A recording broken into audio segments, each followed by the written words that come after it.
Виси опасноста од милионска одштета кон кредиторот кој одобри пари за клинички на стара локација. Владата се уште бара решение како да ги избегне пеналите. Откако вчера ја официализираше одлуката темелите на најголемиот здравствен комплекс во државата да се удрат во Бардовци.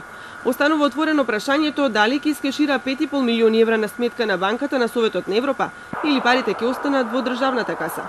Министерот Венко Филипче е оптимист дека ќе ги избегнат пеналите, но повеќе детали најави за утре. Сите детали за работите кои што ги најавивме во текот на вчерашниот ден и кои што помина на седница на влада, детално да ги објаснам на една пресконференција овие денови.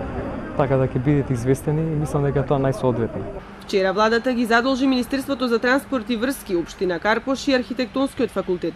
Едни да подготват документација за локацијата, други да се посветат на идејното решение. Задолжено е Министерството за транспорт и врски, соодветните други институции, како и Општина Карпош да направат измени во урбанистичките и катастарските и други планско-урбанистички проекти во документацијата за оваа година.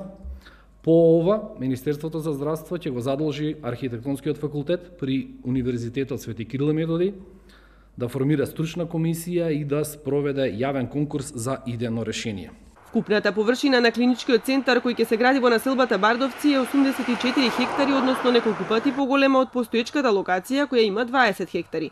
Изградбата треба да почне најдоцна за 2 години, а ќе трае 5.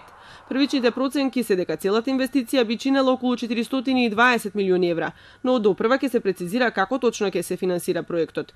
Можно е во игра сепак да остане и банката на Советот на Европа.